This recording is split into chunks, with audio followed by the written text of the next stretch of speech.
We are studying the book of Revelation. ప్రకటన గ్రంథ ధ్యానాలు మనం చేస్తూ ఉన్నాం. We study it in a devotional manner rather than a scholarly manner. Bible పండితులు ధ్యానం చేసినట్టుగా కాకుండా మన ఆధ్యాత్మికమైనటువంటి జీవితానికి అవసరమైన రీతిలో మనం ధ్యానం చేస్తూ ఉన్నాం. The book of Revelation presents to us realities that are to happen. ఏది జరగబోతూ ఉన్నాయో అనే విషయాల్ని నిజమైనటువంటి రీతిలో ప్రవచనాత్మకంగా తెలియచేసిన గ్రంథమే ప్రకటన గ్రంథం. But there are many things that we cannot completely understand clearly. కానీ చాలా సంగతులు మనం స్పష్టంగా అర్థం చేసుకోలేనటువంటి విషయాలు ప్రకటన గ్రంథంలో ఉన్నాయి. Imagery is employed in communicating certain things. కొన్ని విషయాలు వాళ్ళ ఆలోచన తలంపులో ఏది వస్తుందో దానిని బట్టి చెప్పేటువంటి విధానంగా కూడా ఉంటాయి. Also things are explained which we are not at all acquainted with. వాస్తవికమైనటువంటి సంగతులు ప్రకటన గ్రంథంలో ఉన్నటువంటివి కాకుండా వేరే సంగతులు కూడా కొన్ని చెప్పేటువంటి విషయాలు ఉంటాయి. When things we are not familiar with are described, they are described using terms we are familiar with, but we will not get a completely clear idea when we hear that. కొన్నిసార్లు ప్రకటన గ్రంథ ధ్యానాలు మనం చేసేటప్పుడు మనకు సంపూర్ణమైన అర్థము కానటువంటివి వాటిని కూడా మనము చదివి ధ్యానం చేసి చెప్పేటువంటి వాళ్ళంగా ఉన్నప్పటికీ మనకి ఇంకా స్పష్టంగా అర్థం చేసుకోవలసిన విషయాలు ఎన్నో ఉన్నాయి. We do not spend too much time on things that are not clear, things that scholars always dispute about. We don't spend too much time about that. చాలా మంది బైబిల్ పండితులు ఇప్పటికీ కూడా వాళ్ళకే ఒక అవగాహన లేనటువంటి విషయాల గురించి వాళ్ళే తర్జన పడుతున్నప్పుడు మనము అలాంటి విషయాలకి వెళ్ళి ఎక్కువ సమయాన్ని పెట్టుకోవాల్సినటువంటి అవసరత లేదు.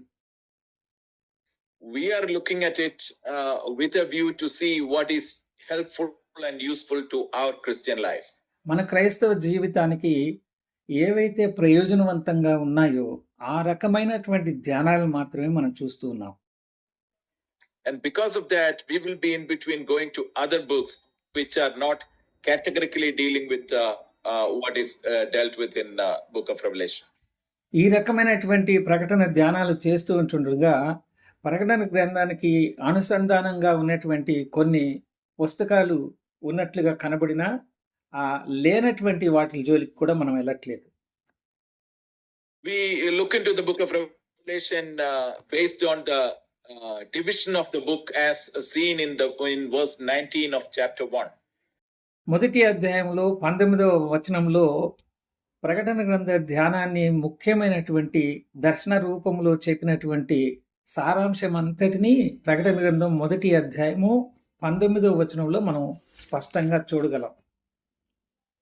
There the book is divided into 3 sections. ఈ ప్రకటన గ్రంథము 3 విధాలుగా విభజించబడింది. John was asked to write what he had seen. యోహాను భక్తుడు ఏవి చూచాడో వాటిని వ్రాయమని దేవుని చేత చెప్పబడ్డాడు. That refers to the glorious vision of risen Christ that John was given. పునరుద్ధానుడైనటువంటి మహిమాన్వితుడైనటువంటి ప్రభు అయిన యేసుక్రీస్తు ప్రభువుని గురించినటువంటి దర్శనము యోహాను పొందుకొని దానిని మాత్రమే చెప్పమని యోహాను భక్తుడికి ఆదేశించబడింది. So the first section describes the glorious Christ and we see that in chapter 1. మొట్టమొదటి భాగంలో మహిమాన్వితుడైనటువంటి పునరుద్ధానుడైన ప్రభు అయిన యేసుక్రీస్తును ప్రభుని గురించి చెప్పబడింది. అది మొదటి అధ్యాయంలో మనం గమనిస్తాం. John was also asked to write the things which are the present things. యోహాను భక్తుడు ప్రస్తుతం ఉన్నటువంటి పరిస్థితుల గురించి కూడా వ్రాయమని ఆయన చేత ఆదేశించబడ్డాడు. That second section we find in chapters 2 and 3. 2వ అధ్యాయము 3వ అధ్యాయంలో ఈ పుస్తక 2వ భాగంలో మనము గమనిస్తాం. There we have the messages Christ gives to 7 churches in Asia Minor. ఆ మధ్య ఆసియాలో ఉన్నటువంటి 7 సంఘాలను గురించినటువంటి వివరాలను యోహానుకు ప్రభు తెలియచేసినట్టుగా మనం గమనిస్తాం. Those messages apply to all churches and all believers in Christ in the New Testament church. క్రొత్త నిబంధనలో యేసుక్రీస్తు ప్రభు రక్తము ద్వారా కొనబడిన అన్ని సంఘాలకు అన్వయించుకున్న దగినటువంటి వివరాలు 2, 3 అధ్యాయాలు 7 సంఘాలను ఉద్దేశించి చెప్పిన వాటిలోనే ఉన్నాయి. So those two chapters, chapters 2 and 3, primarily deals with the New Testament church now, which we are part of. మనము స్థానిక సంఘాల్లో భాగస్వాములుగా ఉన్నటువంటి మనకు అన్వయింప చేసుకోవడానికి ఉద్దేశించి 2వ అధ్యాయం 3వ అధ్యాయం ప్రకటన గ్రంథం రాయబడింది.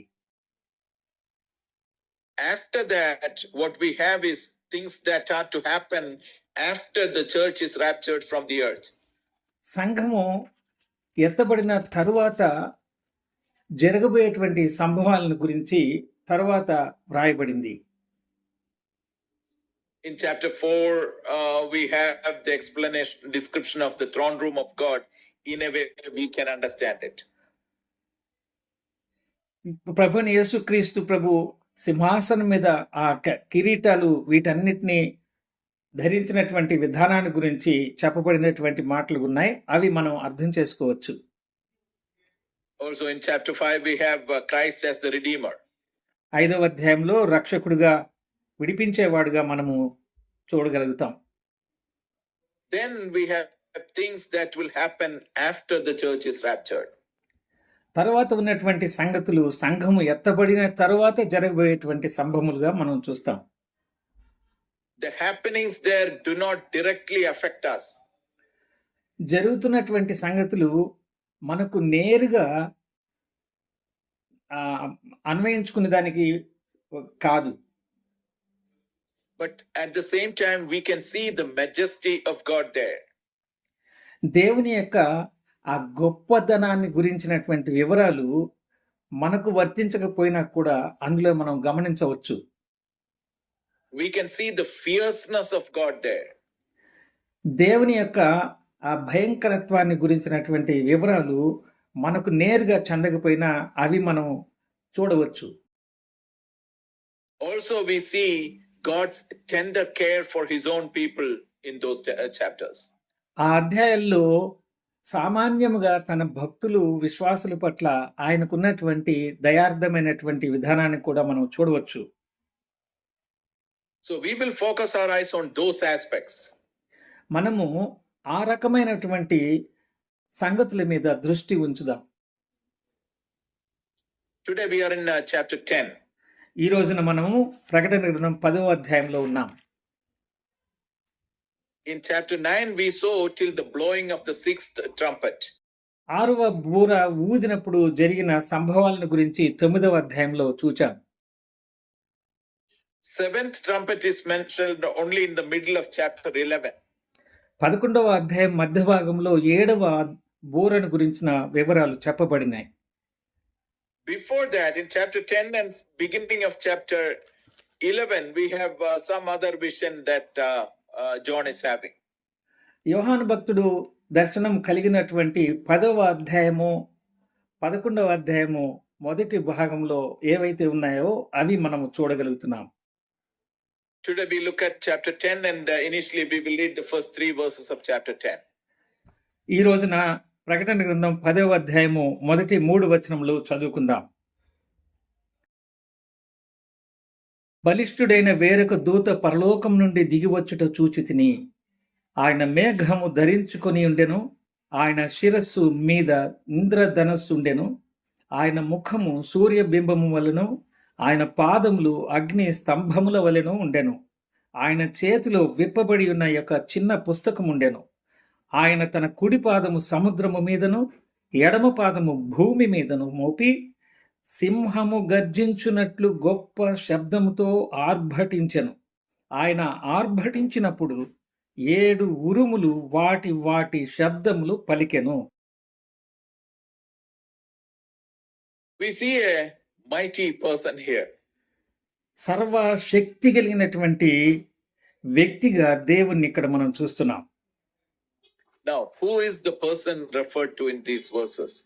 ఈ వచనాల్లో ఏ వ్యక్తిని గురించి చెప్పబడింది? Scholars are divided with regard to the identity of the person mentioned here. పండితులు ఎవరి గురించి ఇక్కడ చెప్పబడ్డాయి అనేటువంటి విషయాల్ని వాళ్ళు విశదీకరించారు. Some think this is Christ himself because of some references that could be seen as applicable to Christ. యేసు ప్రభువుకి వర్తించేటువంటి కొన్ని సంగతులను ఈ వాక్యంలో కొంత మనం గమనించగలుగుతున్నాం. In the Old Testament appearances of the Son of God, there are times when he was initially referred to as the angel of the Lord. దేవుని దూతగా పాత నిబంధనలో ప్రస్తావించబడినటువంటి యేసు ప్రభు ఇక్కడ చూపించబడుతున్నట్టుగా చూస్తున్నాం. In such cases, it is mentioned clear that the person mentioned is not just an angel, but the Lord himself, which is pre-incarnate Christ. యేసుక్రీస్తు ప్రభువు నరావతారిగా రాక మునుపున్నటువంటి పరిస్థితులను గురించి ఆయన పాత నిబంధనలో దూతను పోల్చి చెప్పబడినట్టుగా కాకుండా ఆయనే సర్వశక్తిమంతుడైనటువంటి దేవునిగా ప్రస్తావించడం ఈ భాగంలో మనం గమనించవచ్చు.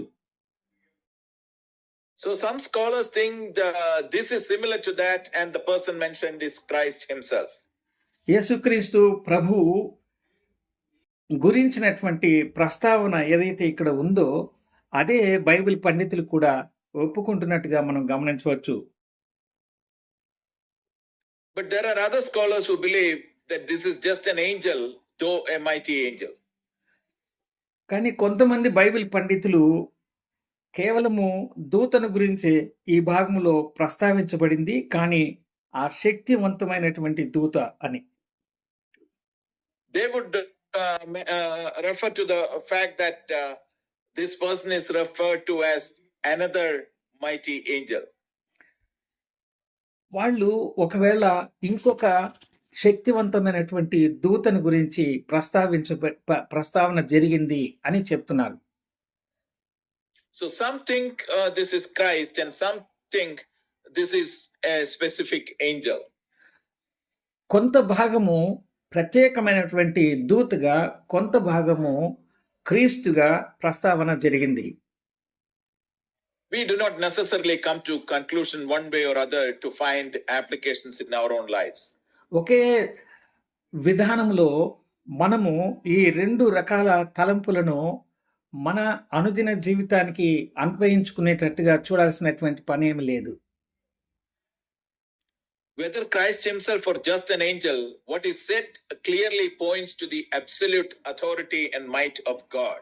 ఒకవేళ దేవుని దూత అయినా ప్రభువైన యేసుక్రీస్తు అయినా కూడా సంపూర్ణంగా ఖచ్చితంగా సర్వశక్తి కలిగినటువంటి దేవునిగా ఇక్కడ చూస్తున్నాం.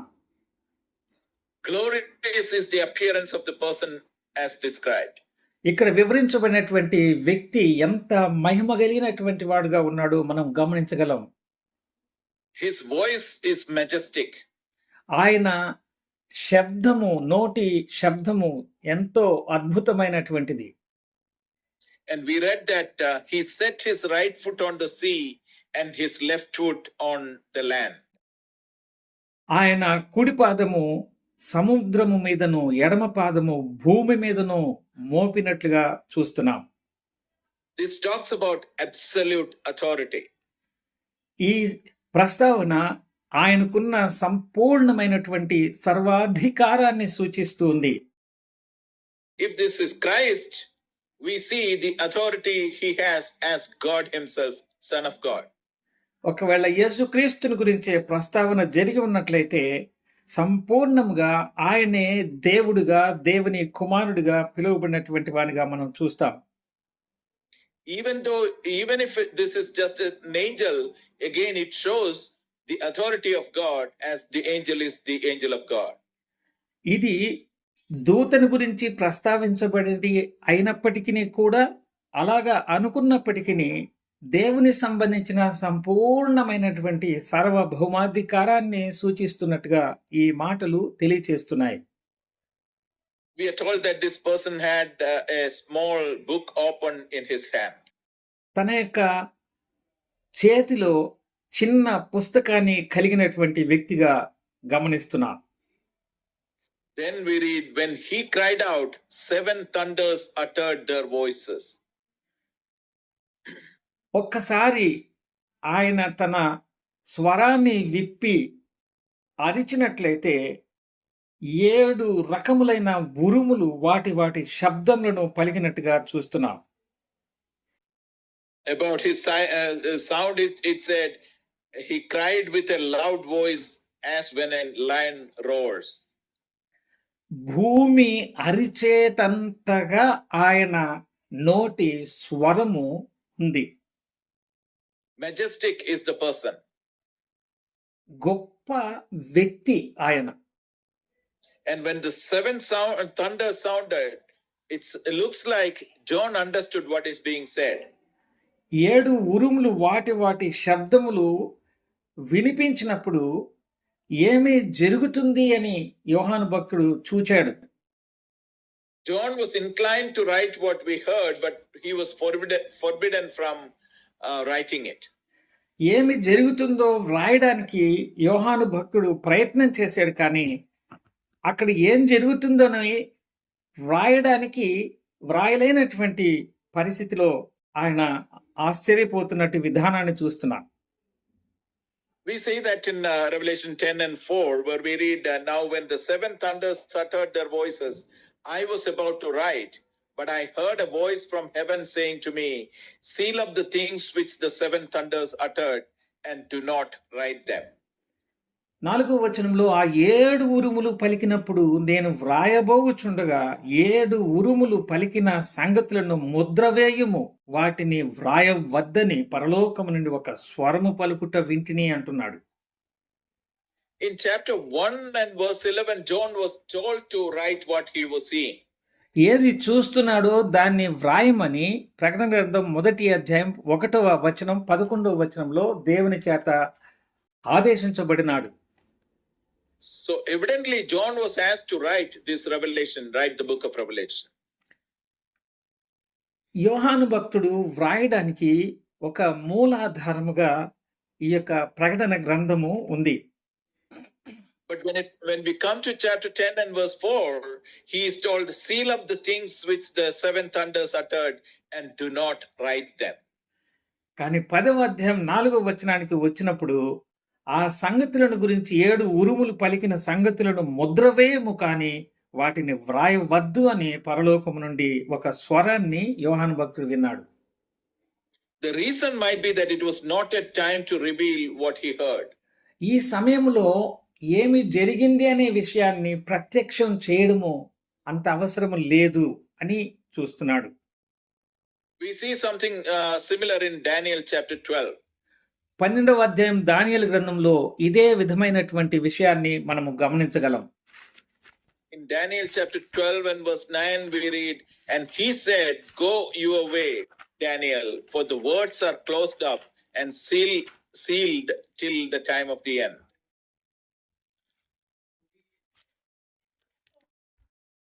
దానియేలు గ్రంథం 12వ అధ్యాయం, which verse brother? Sorry.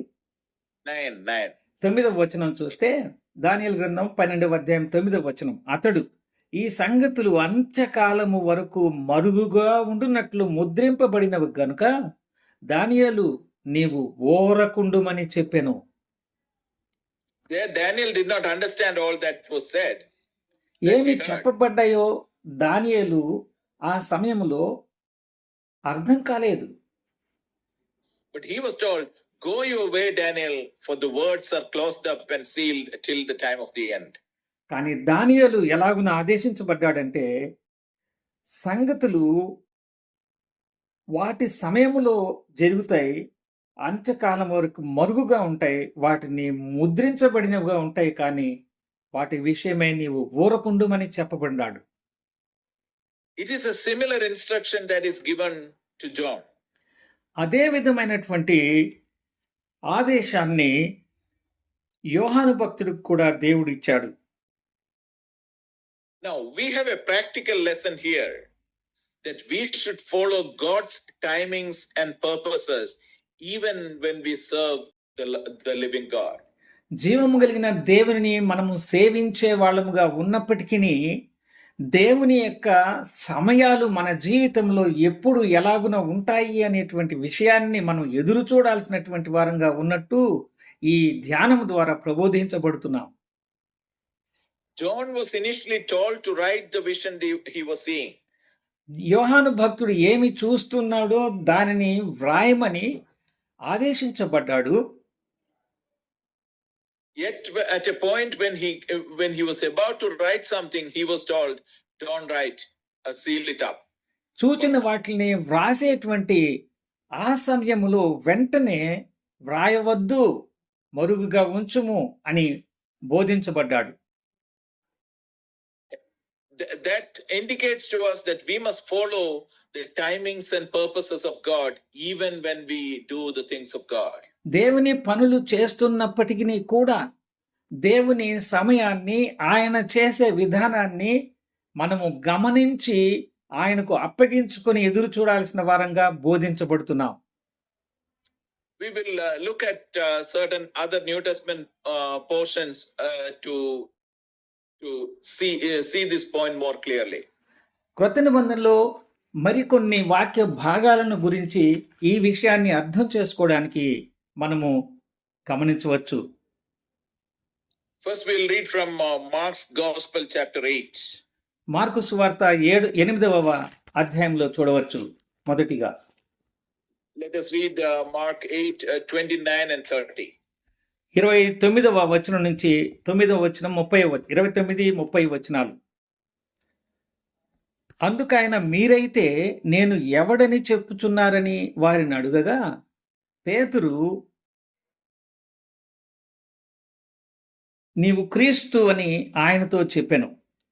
అప్పుడు తన్ను గూర్చిన ఈ సంగతి ఎవనితోనూ చెప్పవద్దని ఆయన వారికి ఖండితముగా చెప్పెను. Most of us would be familiar with this portion. మనలో చాలా మంది ఈ వాక్య భాగాన్ని ఎరిగినటువంటి వారమే. They were asked what people said about Christ as to who he is. క్రీస్తు ఎవడని ప్రజలు అనుకుంటున్నారు అని వీళ్ళు క్రీస్తు ప్రభు ద్వారా ప్రశ్నించబడ్డారు. They gave different answers and then he asked his disciples, "But who do you say that I am?" ప్రజలు భిన్నమైనటువంటి సమాధానాన్ని ఇచ్చారు, కానీ ప్రభువు శిష్యులను అడిగాడు, నేను ఎవరినని మీరు అనుకుంటున్నారు అని. Peter responded, "You are the Christ." పేతురు నీవు క్రీస్తువు అని చెప్పాడు. But Christ strictly warned them that they should tell no one about him. క్రీస్తు ఖచ్చితంగా ఈ విషయాన్ని ఎవరికి చెప్పవద్దు అని ఖండితంగా ఆజ్ఞాపించాడు. When Peter said, "You are the Christ," they are warned strictly that they should not reveal this to anyone. పేతురు క్రీస్తువు అని గుర్తించి ప్రభుకి తెలియచేసినప్పుడు ఈ విషయము మీరు ఎవరితో చెప్పవద్దు అని ఖండితంగా ప్రభు చేత ఆదేశించబడ్డారు. Now we know that they were called for the specific purpose of witnessing Christ. వారు క్రీస్తు సాక్షులుగా ప్రత్యేకంగా పిలువబడినటువంటి వారుగా ఉన్నారనే సంగతిని మనం ఎరుగుదుము. That is a blessed work of God, witnessing Christ. క్రీస్తు గూర్చిన సాక్ష్యము చెప్పడము అనేది ఒక ఆశీర్వాదకరమైనటువంటి విషయమే. Yet here they are strictly warned they should not tell anyone about him. అయినప్పటికీ ఈ విషయము ఎవరితో చెప్పవద్దు అని చెప్పబడ్డారు. That should give us a question mark. Why did he say so? ఈ మాట ఎందుకు క్రీస్తు అని మేము ఎవరితో ఎందుకు చెప్పకూడదు అనే ఒక ప్రశ్న మనకు కనబడుతుంది. We have to conclude that it is not a time to do that. అది మనము తెలియచేసుకోవాలి అని అంటే ఇది సమయము కాదు అని చెప్పబడింది. God has his own timings and purposes. దేవుడు సమయములను, ఉద్దేశములను తనవిగా ఉంచుకొని ఉన్నాడు. Christ came to suffer and die for sinners and to rise again. క్రీస్తు పాపాత్ముల కొరకు సిలువలో చనిపోయి పాతిపెట్టబడి తిరిగి లేవవలసిన వాడుగా ఉన్నాడు. Men and women were to accept him after he suffered, accept him as Lord and Savior after he suffered. స్త్రీలు పురుషులు ఆయన శ్రమ పట్టబడిన తరువాత ఆయనను ప్రభువుగా నమ్మారు. If they were revealed about Christ's identity in an untimely manner, they would be tempted to make him king without suffering. ఒకవేళ క్రీస్తు అని ముందుగానే ఆ సోదర సోదరులు తెలుసుకొని ఉన్నట్లయితే ఆయనే రావలసినటువంటి మెస్సియా అని వాళ్ళు దాని గురించినటువంటి ఇబ్బందులు ఎదుర్కోవలసినటువంటి వారుగా ప్రభు లేడు అని అనుకునేవాళ్లే. We see it happening so in John chapter 6. యోహాను సువార్త 6వ అధ్యాయంలో జరిగినటువంటి విషయము మనము చూడగలం. In John chapter 6, he performed a miracle feeding 5,000 plus people. 5,000 మంది ప్రజలను ఆహారముతో తృప్తిపరిచినటువంటి విషయాన్ని యోహాను సువార్త 6వ అధ్యాయంలో మనం గమనించగలం. But immediately after that we see people were about to make him king. ఆ విషయము సంభవించిన వెంటనే అక్కడున్నటువంటి ప్రజలు ఆనాడు ప్రభువును రాజు చేయాలని వారు ప్రయత్నం చేశారు. In verse 15 of John 6, we clearly see they were about to make him king by force. యోహాను సువార్తలో 15వ అధ్యాయంలో వారు ప్రభువును 6వ అధ్యాయము 15వ వచనంలో రాజుగా చేయుటకు వారు వచ్చి తన్ను బలవంతముగా పట్టుకొనబోచున్నారని యేసు ఎరిగిన మాట గమనిస్తాం. But he did not allow that. He went again by himself to the mountain. కానీ అలాంటి అవకాశము ప్రభు వాళ్ళకి ఇవ్వకుండా వెంటనే కొండకు ఆయన వెళ్ళిపోయాడు. Christ came to suffer and die for sinners. క్రీస్తు పాపుల కొరకు చనిపోయి తిరిగి లేవడానికే వచ్చాడు. He himself said, Son of Man did not come to be served, but to serve and give his life a ransom for many. ప్రభు చెప్పాడు, పరిచారం చేయడానికి నేను వచ్చాను కానీ పరిచర్య చేయించుకోవడానికి రాలేదు, ప్రజల కొరకు శ్రమ పొందడానికే వచ్చాను అని చెప్పాడు. People around him did not understand that. చుట్టూ ఉన్నటువంటి ప్రజలు ఆ విషయాన్ని అర్థం చేసుకోలేకపోయారు. They were expecting him to immediately establish his kingdom. వెంటనే ఆయన రాజ్య స్థాపన చెయ్యాలి అని వాళ్ళు ఆయన చేసిన అద్భుతాన్ని చూసినప్పుడు అనుకున్నారు. Maybe because of that reason, Christ was telling Peter and the other disciples, do not reveal him yet. అందుకోసమే ఆ రకమైనటువంటి కారణం చేత వెంటనే రాజును ప్రజలు చేస్తారు, వచ్చిన పాప క్షమాపణ కొరకు చేయాల్సిన కార్యానికి ముందే అనే విషయాన్ని ఎరిగిన ప్రభువు, మీరు నేను క్రీస్తునని అర్థం చేసుకున్న విషయం ఎవరికిదో చెప్పవద్దు అని చెప్పాడు. We read that he very strictly want them not to tell others about him. ఈ విషయాన్ని మీరు ఎవరితో చెప్పవద్దు అని ఖండితంగా శిష్యులతో ప్రభువు చెప్పాడు.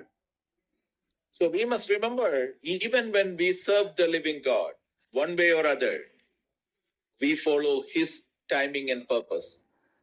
ఏ రకంగానైనా మనము దేవుని సేవిస్తున్నటువంటి వారంగా ఉన్నప్పటికీ దేవుని యొక్క ప్రణాళిక, దేవుని యొక్క సమయాని కోసం మనము గమనించాల్సినటువంటి వారంగా ఇందును బట్టి మనము నేర్చుకుంటున్నాం. It is not that we do whatever nice we think of doing. చేయడానికి ఎలాగునా మనం మంచిగా ఉంటుందని ఆలోచన చేసినటువంటివి వాటిని గురించి కాదు. We see this in Acts chapter 16 also. ఈ విషయాన్ని అపోస్తలుల కార్యములు గ్రంథము 16వ అధ్యాయంలో కూడా మనము చూడగలం. Let us read verses 6 and 7 of Acts chapter 16.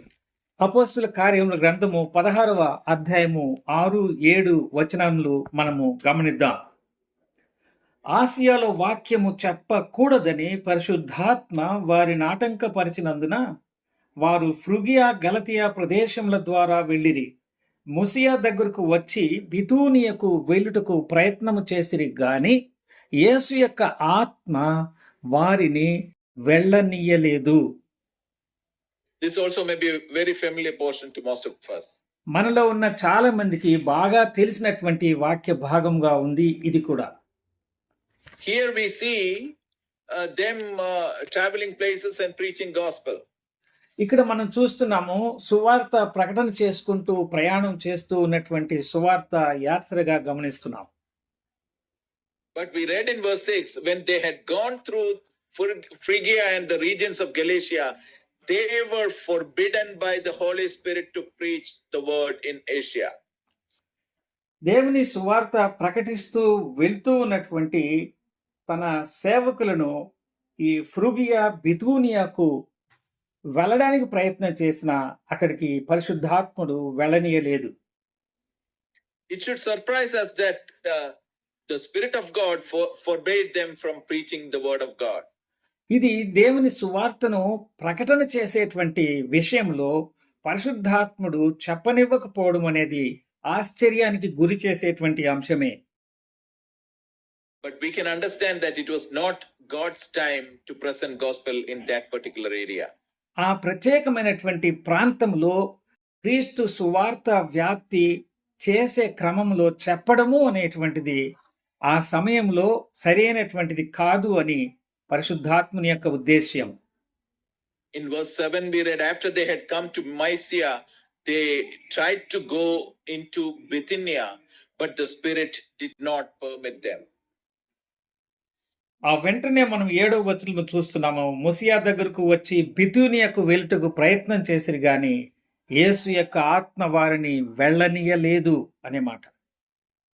They tried to go to another place and the Spirit of God, the Spirit of Christ did not permit them.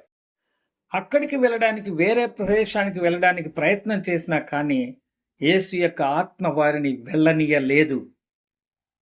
We see clearly that even when serving the living God, it is not that we do whatever we want to do.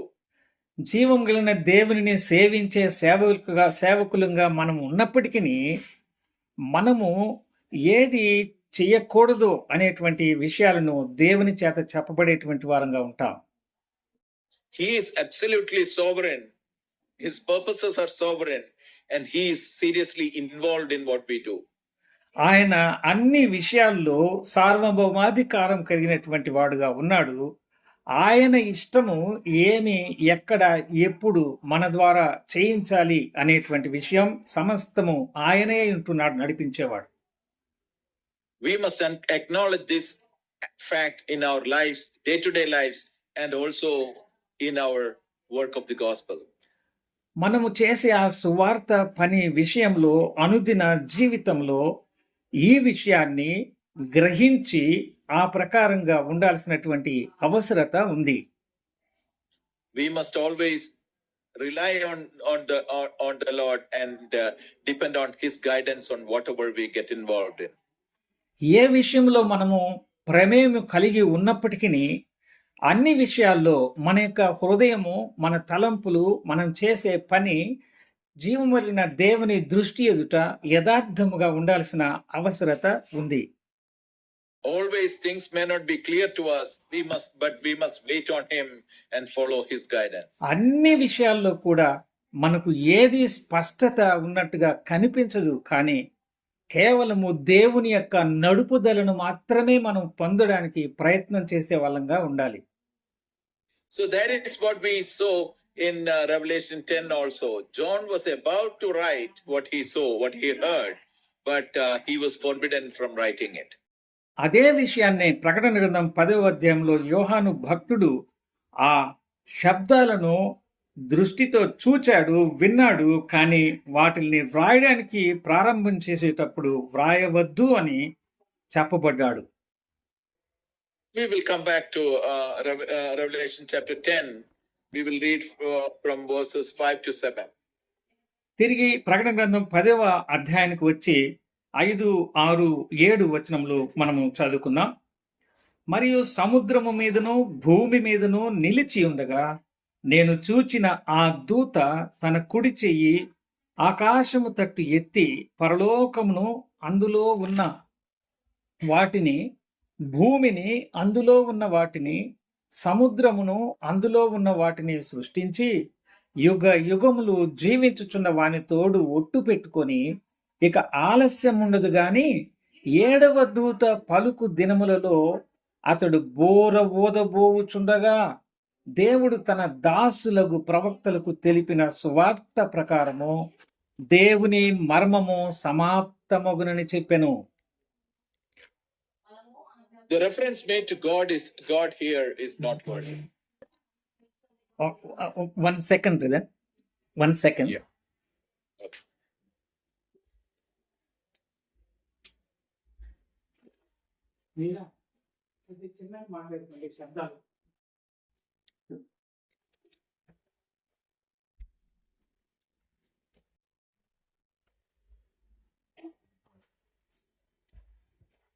Yes, brother. Sorry, brother. Some sounds were coming there. I just went and tell them. Yes, carry on, brother, please. That's okay. The reference made here in verse 6 about God is not worthy. 6వ వచనములో 7వ వచనంలో దేవుని యొక్క ఆ ఘనతను గురించి చెప్పబడిన విషయాన్ని మనం చూస్తున్నాం. We read there, him who lives forever and ever, who created heaven and the things that are in it, the earth and the things that are in it, and the sea and the things that are in it. పరలోకమును అందులో ఉన్న వాటిని, భూమిని అందులో ఉన్న వాటిని, సముద్రమును అందులో ఉన్న వాటిని సృష్టించి యుగ యుగములు జీవించుచున్న వాని తోడు అనేటువంటి మాటలు ఇక్కడ వ్రాయబడ్డాయి. God is presented as the eternal God. ఆయన నిత్యము జీవిస్తూ ఉన్నటువంటి దేవునిగా ఈ భాగంలో చెప్పబడ్డాడు. His strength does not diminish. ఆయన యొక్క సర్వ శక్తి అనేటువంటిది ఎంత మాత్రము తక్కువ అయ్యేటువంటిది కాదు. We all diminish in our strength day by day. అనుదినము దినము తర్వాత దినము మన శరీరంలో శక్తి కోల్పోయేటువంటి వారంగా మనం ఉంటాం. Doesn't matter how smart we are, how wealthy we are deteriorating in our health by day by day. ఎంత అందంగా ఉన్నప్పటికీ, ఎంత ధనవంతులంగా ఉన్నప్పటికీ దినము తర్వాత దినము గడిచే కొద్దీ మన యొక్క శరీరంలో ఉన్నటువంటి శక్తి తగ్గిపోతూ ఉంటుంది. But with regard to God, that is not true. He is eternal. దేవునితో మనం చూసినట్లయితే ఆయన నిత్య జీవము కలిగినటువంటి వాడుగా ఉన్నాడు కనుక ఆయనతో పాటు కలిసి మనం ఉట్టు పెట్టుకోకూడదు. About Christ we read, he is the same yesterday, today and forevermore. క్రీస్తుని గురించి కూడా మనం చూస్తాము, నిన్న, నేడు, రేపు ఏకరీతిగా ఉన్నటువంటి వాడు అని. What it means is his attributes does not change or diminish. ఆయన యొక్క అభిప్రాయాలు ఎప్పుడు కూడా తప్పుడుగా పోయేటువంటివిగా ఉండవు అనేటువంటిది మనం చూస్తున్నాం. His power does not diminish as days go by. రోజులు గడిచే కొద్దీ ఆయన యొక్క శక్తి తగ్గిపోయేటువంటిది, తగ్గించబడేటువంటిది కాదు. So no matter what changes we see around, we should not think that God is changing. చుట్టూ జరుగుతున్నటువంటి సంభవాలను మనం చూచినప్పుడు దేవుడు కూడా మార్చబడుతున్నటువంటి విధానాన్ని కలిగి ఉన్నాడు అని మనం అనుకునే వాళ్ళంగా ఉండకూడదు. When things go bad around us, we might be tempted to think, where is God? Is God not able to do anything about this? పరిస్థితులు మనలను వెనుకకు లాగుతూ ఉన్నటువంటి పరిస్థితులలో దేవుడు ఏ విషయంలో కూడా మనకు ఏమీ చేయలేకపోతున్నాడు అని మనం ఎప్పుడు కూడా ఆయన శక్తి గతించిపోయేదిగా మనం ఆలోచన చేయకూడదు. But we can rest assured that no matter what happens in the world, God is eternal. He lives forever and ever. లోకంలో ఏమి ఎలాగునా సంభవిస్తూ ఉన్నప్పటికీ కూడా మనకు ఉన్నటువంటి భద్రత భావము ఏంటి అనంటే ఆయన ఏకరీతిగా నిరంతరము జీవిస్తున్నటువంటి ఒకే శక్తి కలిగినటువంటి దేవుడు అనే విషయం. And we read that he is the creator of everything. ఆయన అన్నింటినీ సృష్టించినటువంటి సృష్టికర్తగా మనం ఇక్కడ చదువుతున్నాం. Things did not come into being by accident by themselves. విషయాలు, పరిస్థితులు, సృష్టిలో ఉన్న సృష్టి దినములు జరిగే కొద్ది వాటంతటా అవే వచ్చినటువంటివి కానే కాదు. Whatever is created was created by God. ఏవైతే సృష్టించబడ్డాయో అవన్నీ కూడా దేవుని చేత కలుగబడినటువంటివి. We read who created heaven and the things that are in it, the earth and the things that are in it, and the sea and the things that are in it. పరలోకంలో అయినా, భూమి మీదైనా, సముద్రంలోనైనా ఉన్నటువంటివన్నీ కూడా ఎవరి చేత సృష్టించబడ్డాయి అనే విషయాన్ని మనం ఈ భాగంలో చదువుకున్నాం. He is the creator of everything and hence absolutely sovereign over everything. ఇక్కడ ఉన్నటువంటివన్నీ కూడా ఆయన చేత సృష్టించబడినటువంటివిగా ఉన్నాయి కాబట్టి ఆయన సర్వము మీద రాజైనటువంటి వాడుగా ఉన్నాడని చూస్తున్నాం. Then it says from last part of verse 6 that there should be delay no longer, but in the days of the sounding of the seventh angel, when he is about to sound, the mystery of God would be finished, as he declared to his servants and the prophets. ఈ భాగంలో 7వ వచనం మనం చూస్తే ఆలస్యము చే ఉండదిక 7వ దూత పలుకు దినములలో అతడు బోర ఊదబోచుండగా దేవుడు తన దాసులకు ప్రవక్తలకు తెలిపిన సువార్త ప్రకారము దేవుని మర్మము సమాప్తమగునని చెప్పింది. Many a times we are tempted to think God is not acting, God is delaying in taking things into his hands. చాలాసార్లు మనము చూస్తున్నటువంటి పరిస్థితులను దేవుడు తన చేతిలోకి తీసుకొని మనకేమి చేయటం లేదే అని చాలాసార్లు అనుకునే వాళ్ళంగా ఉంటాం. We feel that when we see things happening in the world. లోకములో పరిస్థితులు సంభవిస్తూ ఉన్నప్పుడు దేవుడు మన విషయంలో చేయి చేసుకోవటం లేదు, ఎందుకని ఆలస్యమైంది అని మనం అనుకునే వాళ్ళంగా ఉంటాం. Also we feel that when things go wrong in our lives and we do not see that God is involving in things. మన విషయాల్లో కొన్ని వ్యతిరేకమైనటువంటి సంభవాలు జరుగుతూ ఉంటున్నప్పుడు దేవుడు ఈ విషయాల గురించి ఎరిగినటువంటి వాడుగా లేడా అనే విషయం కూడా మనం అనుకుంటూ ఉంటాం. But here we read there should be delay no longer. కానీ ఇక్కడ మనం ఏం చూస్తున్నామంటే ఇక్కడ ఆలస్యము ఉండదు అని. Time is coming when God is bringing everything to its consummation. సమయం వస్తుంది, ఆయన ప్రతి దానిని దృఢపరచబోయేటువంటి పరిస్థితి వస్తుంది. Just because we feel God is not doing anything, it does not mean he is not involved. మనం అనుకుంటున్నాము దేవుడు ఏ విషయంలో కూడా పట్టించుకోవటం లేదు, ఆయన అందులో ప్రవేశించటం లేదు మన విషయమై అని అనుకుంటాం, కానీ అలాగా అనుకోకూడదు. He has his own times and purposes and plans about everything. ప్రతి విషయాన్ని గురించి ఆయన ఒక ప్రణాళిక, ఒక ఆలోచన, ఒక సమయాన్ని కలిగినటువంటి వాడుగా ఉన్నాడు. We will spend some time in 2 Peter chapter 3 just to see this aspect.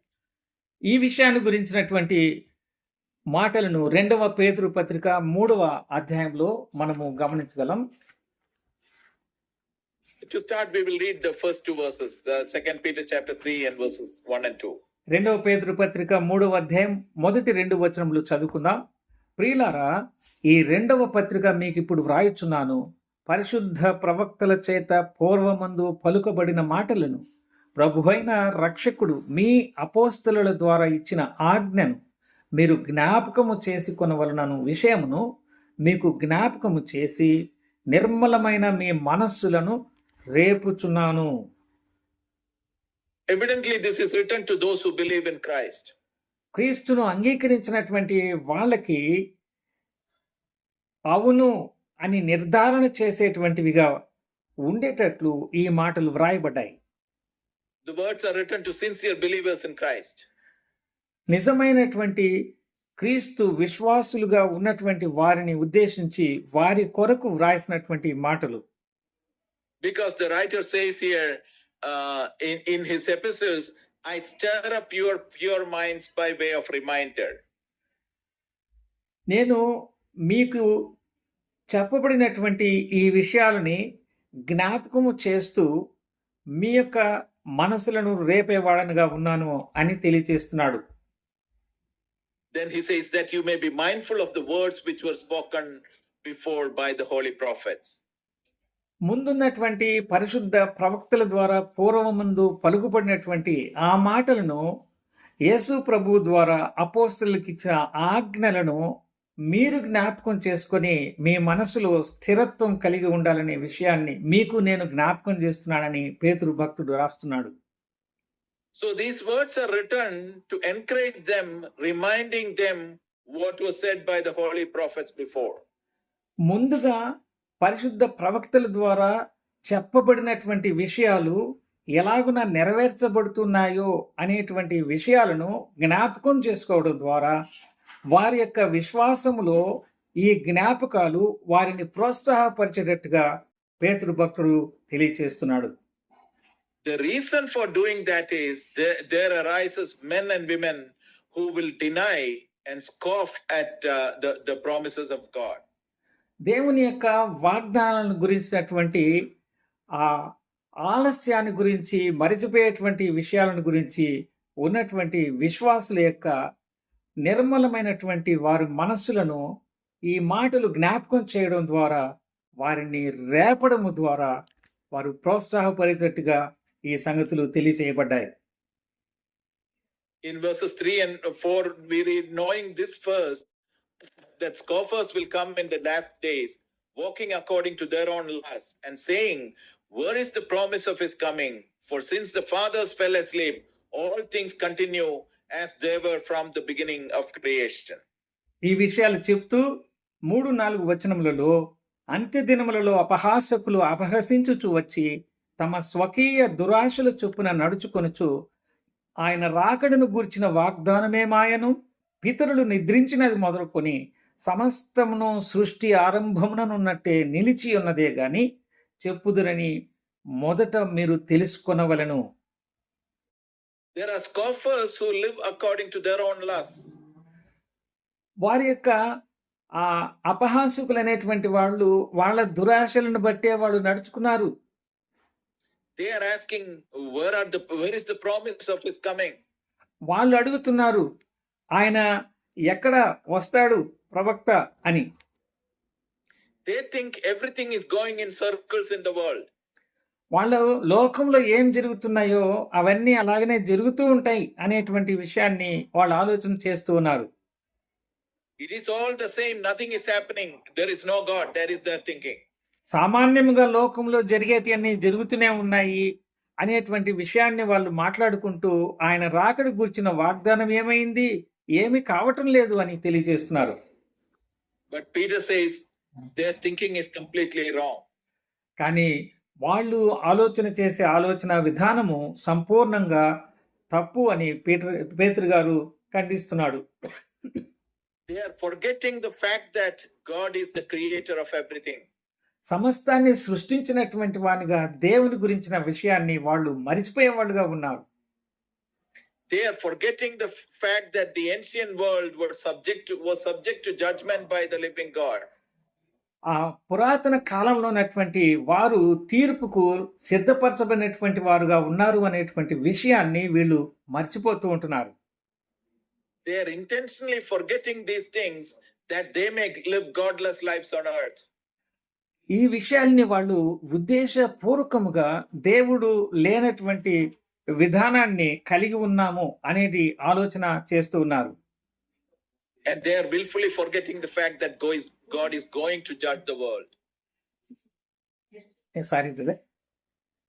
They are willfully forgetting that God is going to judge the world in future.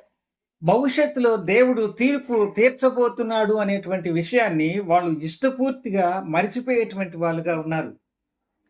These are the things we see in verses 5 to 7. Let's read that. 2 Peter 3 verses 5 to 7. ఈ విషయాలను గురించి పేతురు పత్రిక 3వ అధ్యాయము 5వ వచనం నుంచి 7వ వచనం వరకు మనము చూడవచ్చు. ఏలయనగా పూర్వము నుండి ఆకాశం ఉండిననియు నీళ్లలో నుండి నీళ్ల వలనను సమకూర్చబడిన భూమియు దేవుని వాక్యము వలన కలిగిననియు వారు బుద్ధిపూర్వకంగా మరుతురు. ఆ నీళ్ల వలన అప్పుడున్న లోకము నీటి వరదలో మునిగి నశించెను. అయితే ఇప్పుడున్న ఆకాశమును భూమియు భక్తిహీనుల తీర్పును నాశనమును జరుగు దినము వరకు అగ్ని కొరకు నిల్వ చేయబడినవై అదే వాక్యము వలన భద్రము చేయబడి ఉన్నవి. As we discussed, they are willfully forgetting these three aspects: that God is the creator, that God judged the ancient world, that God will judge the current present world. దేవుడు సృష్టికర్త అయినటువంటి వాడుగా సర్వ సృష్టిని సృష్టించిన సృష్టికర్తగా మర్చిపోతున్నారు.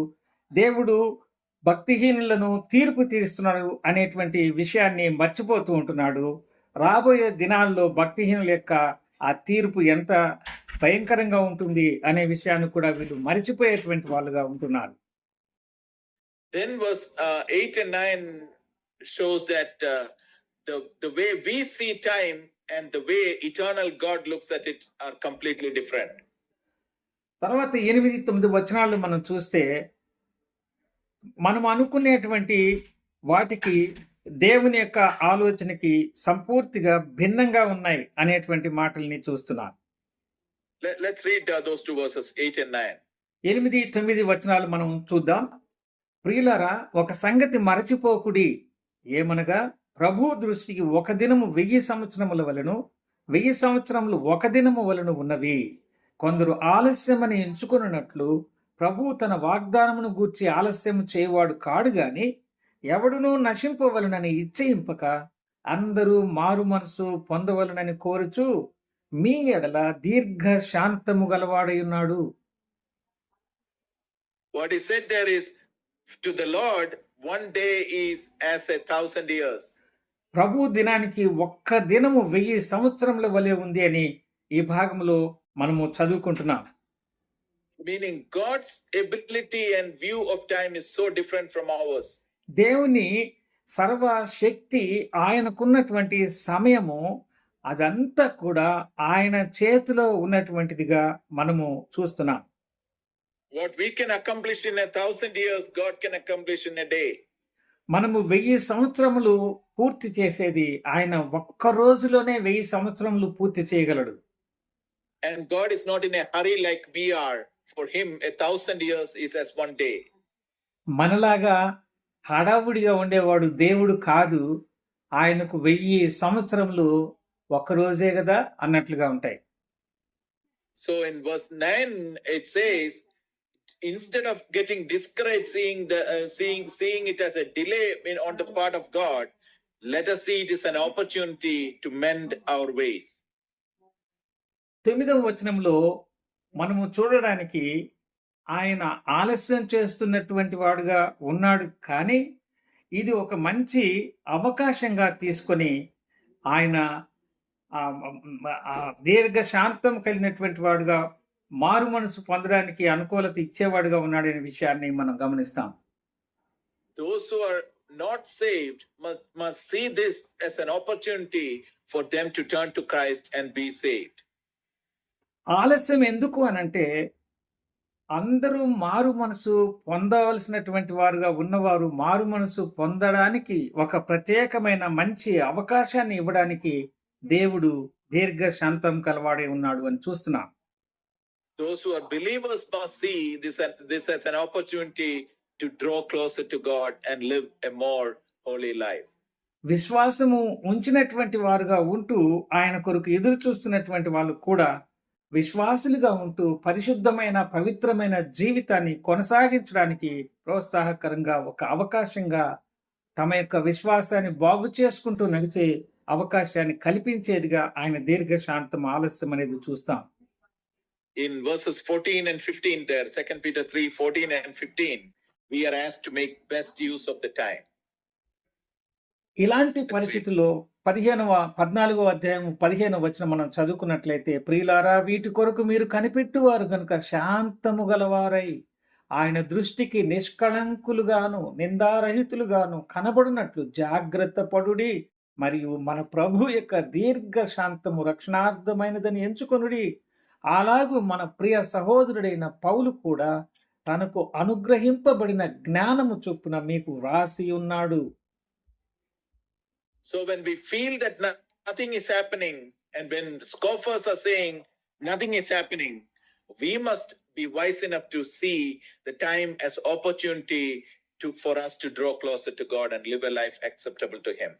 మనము ప్రభు రాకడ ఆలస్యం అవుతూ ఉంది అని అనుకునేటువంటి పరిస్థితులలో లోకము ఆయన ఆలస్యం చేస్తున్నాడు, మామూలుగా జరిగే సంగతులే లోకంలో జరుగుతున్నాయి, ఈ రాకడ అనేటువంటిది ఏమీ లేదు అనుకునే మాటలు మనం వింటూ ఉన్నప్పుడు మన యొక్క దీర్ఘశాంతాన్ని, ఆయన దీర్ఘశాంతాన్ని మన యొక్క సిద్ధపాటు కొరకు అని ఆలోచన చేసుకుంటూ ఆయన కొరకు ఈ లోకంలో అలాగున ముందుకు సాగడానికి ఇది అవకాశంగా ఉపయోగించుకోవాల్సిన వారంగా ఉన్నాం. This is with regard to things that happening around the globe. ఇదే విషయాలు ప్రస్తుతం కూడా సర్వ ప్రపంచవ్యాప్తముగా సంభవిస్తూ జరుగుతున్నటువంటివిగా మనము చూస్తున్నాం.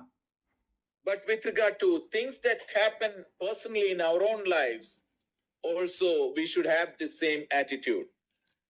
సామాన్యముగా జరిగే పరిస్థితులే కదా అని లోకము అనుకుంటూ ఉన్న సమయంలో మనకు కూడా కొన్నిసార్లు అలాంటి పరిస్థితులే ఎదురవుతూ ఉన్నప్పటికీ మన అనుభవ జీవితంలో మనము ఆలోచన చేయవలసిన విషయము దేవుని యొక్క రాకడ మనము సరిచేసుకోవడానికి అనే భావనతో ఉండడానికి మాత్రమే. When things go wrong in our lives and we think that God is not concerned about it and God is not doing anything about it, we should realize God cares and in His own time He does things. కొన్నిసార్లు మనం అనుకున్నటువంటి పనులు మనకు వ్యతిరేకంగా జరుగుతున్నటువంటి విధానములో మనం వెళ్తూ ఉన్నప్పుడు దేవుడు మనల్ని గురించి పట్టించుకోవటం లేదులే అని మనం అనుకునే వాళ్ళంగా ఉండకుండా ఆయన తన సొంత సమయంలో తన సొంత ఆలోచన, తన సొంత ఆయన యొక్క ప్రమాణము, ఆయన యొక్క ఆలోచన, ప్లాన్ కలిగి మన పట్ల ఉన్నాడు అని మనం ధ్యానం చేసే వాళ్ళంగా, ధైర్యపరుచుకునే వాళ్ళంగా ఉండాలి. Our Lord said a very simple but a very profound parable to explain this. దేవుడు, మనము నమ్ముకున్నటువంటి దేవుడు సామాన్యమైనటువంటి వాడుగానే ఉంటాడు, కానీ ఆయనను గురించినటువంటి వివరాలు, ఆయన గురించినటువంటి ఆలోచనలను మనము ఆలోచన చేసేటువంటి ఆ సమయంలో అవి చాలా చాలా గొప్పవిగా అర్థం చేసుకోగలిగినటువంటివిగా ఉంటాయి. We read that in Luke's Gospel chapter 18. ఆ విషయాన్ని లూకా సువార్త 18వ అధ్యాయంలో మనం ఈ రీతిగా చదవవచ్చు. Let us go ahead and read Luke's Gospel chapter 18 verses 1 through 8. లూకా సువార్త 18వ అధ్యాయము మొదటి వచనం నుంచి 8వ వచనం వరకు ఈ విషయాన్ని మనం ఈ రీతిగా చదువుకుంటాం. వారు విసుకక నిత్యము ప్రార్థన చేయుచుండవలననుటకు ఆయన వారితో ఈ ఉపమానము చెప్పెను. దేవునికి భయపడకయు మనుష్యులను లక్ష్యపెట్టకయు నుండు ఒక న్యాయాధిపతి ఒక పట్టణంలో ఉండెను. ఆ పట్టణంలో ఒక విధవరాలును ఉండెను. ఆమె అతని యొద్దకు తరచుగా వచ్చి నా ప్రతివాదికిని నాకును న్యాయము తీర్చమని అడుగుచూ వచ్చెను గాని అతడు కొంతకాలము ఒప్పకపోయెను. తరువాత అతడు, నేను దేవునికి భయపడకయు మనుషులను లక్ష్యపెట్టకయు ఉండినను ఈ విధవరాలు నన్ను తొందర పెట్టుచున్నది గనుక ఆమె మాటి మాటికి వచ్చి గోజాడుకున్నట్లు ఆమెకు న్యాయము తీర్చునని తనలో తాను అనుకునేను. మరియు ప్రభు ఇట్లనెను, అన్యాయస్తుడైన ఆ న్యాయాధిపతి చెప్పిన మాట వినుడి. దేవుడు తాను ఏర్పరచుకుని వారు దివారాత్రులు తన్ను గూర్చి మొరపెట్టుకొనుచుండగా వారికి న్యాయము తీర్చడా? ఆయన వారికి త్వరగా న్యాయము తీర్చును. వారి విషయమే కదా ఆయన దీర్ఘ శాంతము చూపుచున్నాడని మీతో చెప్పుచున్నాను. ఆయనను మనుష్య కుమారుడు వచ్చినప్పుడు ఆయన భూమి మీద విశ్వాసము కనుగొనునా. The parable may have to do immediately with what would happen to the people of Israel at the end. Israel యొక్క జీవితంలో చివరిలో సంభవించేటువంటి విషయము ఈ వ్రాయబడినటువంటి ఈ వాక్య భాగంలో తెలియచేయబడింది. But the principle we can apply to our own lives too. ఈ సూచనలను మన యొక్క సొంత నిజ జీవితానికి అన్వయించుకోవాల్సిన వారంగా కూడా ఉన్నాం. Christ is saying we must not lose heart when things go wrong in our lives for a prolonged period of time. చాలా కాలంగా మన యొక్క జీవితంలో కొన్ని విషయాలు మనము అనుకున్న దానికి వ్యతిరేకంగా జరుగుతూనే ఉన్నప్పుడు మనము కూడా ఈ రకముగా ఆలోచన చేయవలసిన వారంగా ఉన్నామని యేసు ప్రభు ఇక్కడ హెచ్చరిక చేస్తూ ఉన్నాడు. We must not think that God is not concerned about our struggle. మన యొక్క కష్టాలను గురించి దేవుడు పట్టించుకోవటం లేదు అనేటువంటి విషయాన్ని మనము అనుకోకూడదు. He gave here a story of a man who is unjust. అన్యాయంగా ఉన్నటువంటి న్యాయాధిపతిని ఉద్దేశించి ఆయనను ఉదాహరించి ఈ భాగంలో ప్రభువు మాట్లాడుతూ ఉన్నాడు. The judge in the parable is unjust. He did not care what God thinks and he did not care what man thinks. మనుషులు ఏం ఆలోచన చేస్తున్నారో దేవుని ఆలోచన ఎలాగున ఉందో అని లెక్క చేయనటువంటి అన్యాయస్తుడైనటువంటి న్యాయాధిపతిగా ఈ వ్యక్తి ఉంటున్నాడు. But still, because a widow comes to him with her complaint persistently, he responds to her request. మాటి మాటికి విధవరాలు ఆయన దగ్గరకు వచ్చి గోజాడము చూచి ఆయన తన లోపట అది వదిలించుకుందామనే మనస్సుతోటి ఆ న్యాయము తీర్చిన వాడుగా మనం గమనిస్తున్నాం. The point that Christ makes is God is not unjust like this man. యేసు ప్రభు ఇక్కడ చెప్పినటువంటి మాట ఏమిటంటే దేవుడు ఇలాంటి అన్యాయస్తుడైన న్యాయాధిపతి కాదు అని. And God is not unconcerned like this man to the problems of his children. ఇతరుల పట్ల పట్టించుకోనటువంటి మనస్తత్వం కలిగిన అన్యాయస్తుడైన న్యాయాధిపతిలాగా కాకుండా దేవుడు తన పిల్లల పట్ల ఆ రకమైనటువంటి అన్యాయస్తుడైన న్యాయాధిపతిగా లేడు. God is completely just and God very tenderly cares for his children. దేవుడు తన పిల్లల విషయంలో సహజ సిద్ధంగానే పట్టించుకునేటువంటి వాడుగా సహాయము చేయ సమర్థుడైనటువంటి వాడుగా ఉన్నాడు. Yet there may be experiences in our lives where we feel like God is not concerned at all. God is not doing anything at all. కానీ మన అనుదిన జీవితంలో సంభవించేటువంటి కొన్ని పరిస్థితులు సుదీర్ఘమైనటువంటి కాలాన్ని తీసుకున్నప్పుడు దేవుడు మా గురించి పట్టించుకోవటం లేదు, దేవుడు మా గురించిన ఆలోచన చేయటం లేదు అని మనం కూడా అనుకునేటువంటి విషయాలు ఉంటాయి. In such situations, men always ought to pray and not lose heart. That is the lesson. ఇలాంటి పరిస్థితులు అనుదిన జీవితంలో మనుషులమైన మనకు సంభవించేటప్పుడు విసుకక నిత్యము ప్రార్థన చేస్తూనే ఉండాలి అనే ఉపమానంగా ప్రభు చెప్పాడు. Here, repeated prayer is not to force God into action. That is not the point. సారికి విసుకకుండా మళ్ళీ మళ్ళీ ప్రార్థన దేవునికి చేయడము అనేటువంటిది దేవునిని ఇది వెంటనే చెయ్యి అని చెప్పి ఆయనను బలవంతం చేసేది కాదు. In teaching about prayer, Christ himself has taught God knows what we need before we ask. యేసు ప్రభు కూడా చెప్పిన మాట ఏమిటంటే దేవుడు మనము అడగక మునిపే మనకు ఏది అవసరంగా ఉందో అనే విషయాన్ని ఎరిగిన వాడుగా ఉన్నాడు అని చెప్పాడు. Christ has taught that we should avoid empty repetition. మనము ఖాళీ ఏమీ లేనటువంటి పరిస్థితులను ఆయనకు అందించేటువంటి వాళ్ళంగా మనము ఆయన దృష్టికి మనం విషయాన్ని చెప్పి మనదేమి లేదు అనుకునేటువంటి విధానంలో ఉండాలని ప్రభువు బోధించాడు. So here we are advised to persist in prayer, not to force God into action, rather that we may cast our burden on him. మనము సారికి దేవుని సన్నిధిలో ప్రార్థన చేయడము అనేటువంటిది వెంటనే దేవుడు ఆ పనిని జరిగించాలి అని ఆయనను తొందర పెట్టేది కాదు. కానీ అలాగున మనము ప్రార్థన చేయడము ద్వారా ఆయన తన యొక్క సమయములో ఆ జవాబును ఇస్తాడు అనేటువంటి ఆ అవగాహన మనలో ఉండాలి అని మనం చూస్తాం. When we face a problem continuously, if we do not cast our burden on him, there is a chance that we lose heart and we feel discouraged. ఇలాగా సారికి ప్రార్థన చేసి ఆలస్యం అవుతున్నటువంటి జవాబులు అనుభవిస్తున్నటువంటి మనము ఎందుకు అలాగ చేస్తున్నామనంటే మనలో ఉన్నటువంటి ఆ భారాన్ని తొలగించి ఆ భారం మొత్తము ఆయన మీద వేసి మనలను మనం ఖాళీ చేసుకొని తేలిక భావాన్ని పొందడానికి మాత్రమే. That is why it says, pray always and do not lose heart. అందుకోసమే మీ హృదయాల్ని కలవరపెట్టుకోకుండా విసుక్కోకుండా నిత్యము ప్రార్థన చెయ్యాలి అని ఈ భాగంలో ప్రభువు చెప్పాడు.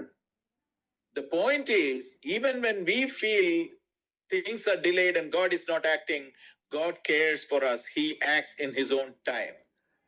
దాని ప్రకారంగా మనకు దేవుడు ప్రార్థనకు సమాధానము నిదానంగా సమయానికి ఇస్తున్నాడు అని ఆలోచన చేస్తున్నప్పుడు ఆయన మన గురించి మర్చిపోయాడని మనం అనుకునే వాళ్ళంగా కాకుండా ఆయన సమయంలో తప్పకుండా మన గురించి జాగ్రత్త తీసుకునేవాడుగా ఉంటూ సహాయం చేస్తాడు అనే నమ్మకంతో మనము అడుగుతూ మన భారాన్ని ఆయన మీద వేసే వాళ్ళంగా తేలిక భావాన్ని పొందే వాళ్ళంగా ఉండాలని చెప్పబడుతున్నాం. That is what we saw in Revelation 10 also, that there should be no delay any longer. God is bringing into fruition what He has been prophesying through His prophets. అందుకనే ప్రకటన గ్రంథంలో మన వాక్య భాగమైన 10వ అధ్యాయంలో 7వ వచనంలో ఇక ఆలస్యము ఉండదు, ఆయన చెప్పినటువంటి విధానంగా అవన్నీ జరగబోతున్నాయి అనే విషయాన్ని చెప్పడం మనం గమనిస్తాం. And we will complete Revelation 10 by reading verses 8 through 11. Revelation 8 through chapter 10, 8 through 11. ప్రకటన గ్రంథము 10వ అధ్యాయము. Are you getting me brother? Some call is some call is coming. Are you getting me? Thank you.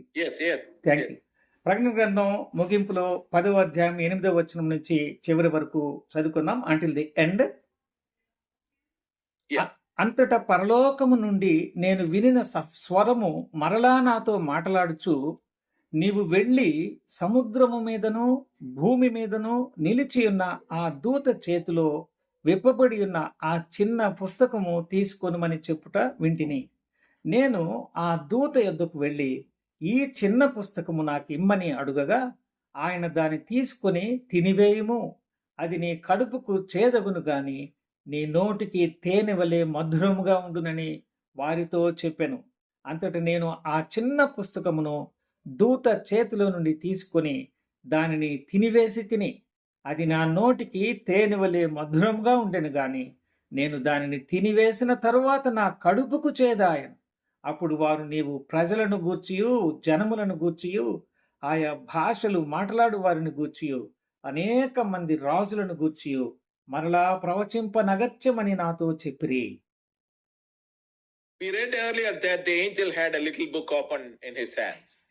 ముందు వచనాల్లో మనము ఆ యొక్క దూత విప్పబడిన పుస్తకాన్ని తన చేత కలిగి ఉన్నట్టుగా మనం చదువుకున్నాం.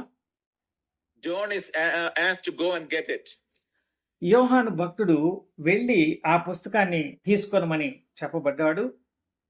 When he went to get it, he was told, take and eat it and it will make your stomach bitter, but it will be as sweet as honey in your mouth.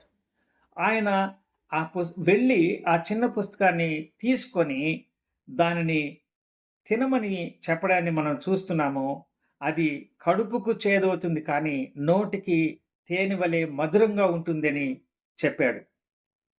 One lesson we see there is, whoever proclaims the word of God first should ingest it, first should have it for themselves, then only they can give it to somebody else. మొట్టమొదట దేవుని వాక్యాన్ని ప్రకటించేటువంటి వారు దానిని ముందుగా వాళ్ళ జీవితంలో అన్వయించుకున్న తరువాత మాత్రమే ఇతరులకు చెప్పేవాళ్ళుగా ఉండాలని ఇక్కడ పాఠము నేర్చుకుంటున్నాం. We see here that the book is sweet as honey in his mouth, but bitter in his stomach. ఈ భాగంలో ఆ యొక్క చిన్న పుస్తకము తిన్నప్పుడు నోటికి తేనె కంటే మధురంగా ఉంది కానీ లోపటికి వెళ్ళిన తర్వాత కడుపులో చేదైపోతున్నట్టుగా గమనిస్తున్నాం. It might be that when he reads it, it is sweet in his mouth because he is glad about God bringing everything into consummation. ప్రతి విషయాన్ని దేవుడు స్థిరపరచబోతూ ఉన్నాడు వాగ్దానాలను అనే విషయాన్ని చదివినప్పుడు ఎంతో బాగా ఉంటుంది అనే విషయాన్ని మనం ఇక్కడ నోటికి తేనెమలే మధురంగా ఉంది అనే విషయాన్ని గమనిస్తున్నాం. He is glad that God is executing judgment on the wicked. భక్తిహీనుల గురించినటువంటి దేవుని తీర్పు దేవుడు తీర్చబోతున్నాడు అనే విషయాన్ని చదువుతూ ఉన్నప్పుడు ఎంతో సంతోషించేవాడుగా తేనె కంటే మధురంగా ఫీల్ అవుతాడు. But at the same time, it made his stomach bitter because of the fierceness of things that are happening. కానీ కడుపులోకి వెళ్ళిన తర్వాత చేదు అనుభవము అనంటే ఏవైతే చేదుకరమైనటువంటి సంగతులు సంభవించబోతున్నాయో వాటిని గురించి ఆలోచన చేసినప్పుడు అది కడుపులో చేదు వంటి అనుభవాన్ని కలిగిస్తుంది. That is true of us too. We love to see justice established by God, but our hearts are pained seeing the pain that wicked presence puts themselves into by going against God. దేవుడు తన పిల్లలమైన మనలను ఆయన కాపాడుతూ ఉన్నటువంటి విషయము విశ్వాసంగా ఈ వాక్యాలు భక్తిహీనులను తీర్పు తీర్చే దేవుడుగా వస్తున్నాడనే విషయం ఎరిగినప్పుడు చదవడానికి సంతోషంగానే ఉంటుంది. కానీ అయితే ఆయన ఆ భక్తిహీనులకు తీర్చే తీర్పు వాళ్ళు ఎంత బాధను అనుభవిస్తారు అనే విషయాన్ని గ్రహించినప్పుడు కడుపుకు ఎలాగైతే చేదైన అనుభవం ఉంటుందో అలాంటి పరిస్థితిని ఎదుర్కొనే వాళ్ళుగా ఉంటారు. In short, we saw God is absolutely sovereign over the things that happen in the world and over the things that happen in our personal lives. ఈ విషయాలన్నిటిని గురించి చూచినప్పుడు అన్ని సందర్భాల్లో అన్ని విషయాల్లో దేవుడు రాజ్యాన్ని ఏలేటువంటి రాజ్యాధికారం కలిగినటువంటి వాడుగా సార్వభౌముడుగా ఉంటున్నాడు. మన విషయంలో కూడా అన్ని విషయాలను ఎరిగినటువంటి వాడుగా ఉన్నాడు అని మనం అర్థం చేసుకోవాల్సిన వారంగా ఉన్నాం. So in our lives, when we see problems in the world and problems in our own lives, we must always pray and do not lose heart. లోకంలో మన చుట్టూ సంభవించేటువంటి సంభవాలని మనం చూస్తూ ఉన్నప్పుడు మన విషయంలో ఏర్పడేటువంటి కొన్ని భిన్నమైనటువంటి పరిస్థితులు ఎదుర్కోవలసి వచ్చినప్పుడు కూడా దేవుడు సమస్తం మీద ఆధిపత్యాన్ని వహిస్తూ సమస్తాన్ని తన యొక్క సమయంలో ప్రణాళికలో ఉంచుకున్నాడనే విషయాన్ని మనము ఎరగవలసిన వారంగా ఉన్నాం. When I think Christ coming is delayed, if I am not saved, I must use the time to turn to Christ and be saved. క్రీస్తు రాక ఆలస్యమవుతుంది అని నేను అర్థం చేసుకున్నప్పుడు నా పరిశుద్ధ జీవితాన్ని కట్టుకుంటూ సరిచేసుకుంటూ ఆయన రాకడ కొరకు ఎదురు చూడాల్సినటువంటి అవసరత ఉంది అని గ్రహించవలసిన వాడనుగా ఉన్నాను.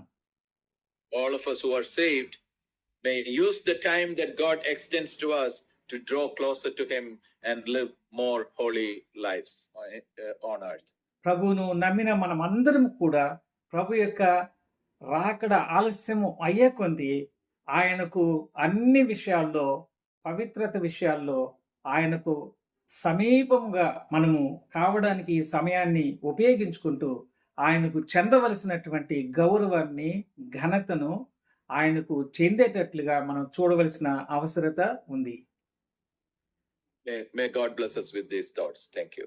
తండ్రి, ఈ సాయంకాల సమయం ముందు మీ దాసులు జార్జి గారిని అమెరికా నుంచి జూమ్ మీటింగ్ ద్వారా మాకు అందుబాటుకు తీసుకుని వచ్చి ఆనాడు యోహాన్ భక్తుడికి మీరు ఇచ్చినటువంటి జరుగుబో సంభవాలను గురించినటువంటి ప్రకటన గ్రంథ ధ్యానాలలో 10వ అధ్యాయంలో మీరు ఆలస్యం చేస్తున్నారని ఆ ఆలస్యాన్ని మేము మీ దగ్గర కావడానికి ఉపయోగించుకోవాలి అని ప్రతి సమయంలో కూడా మీ యొక్క ఆలస్యము మీ ప్రణాళిక మీ సమయంలో మీరు చేసేవాళ్ళుగా ఉన్నారు అని సమస్తాన్ని సృష్టించి ఆధిపత్యం వహిస్తున్నటువంటి వాడుగా మీరే అని ఎవరి శక్తి తగ్గిపోయినా మీ శక్తి నిరంతరము ఉంటుంది అని నిత్య జీవము కలిగిన దేవుడుగా ఉంటూ మీ రక్తం పెట్టి మమ్మల్ని కొనుక్కోవడానికి ఈ లోకానికి శ్రమ పడ్డానికే వచ్చారు కనుక అప్పుడే మీరు రాజుగా చేయబడకూడదు అని మీరు ఆ శ్రమలను బుద్ధిపూర్వకంగా ఎలాగా అనుభవించారో ఈ లోకంలో మేము నాయన కొన్నిసార్లు మీరు మా పట్ల పట్టించుకోవటం లేదు అన్నట్లుగా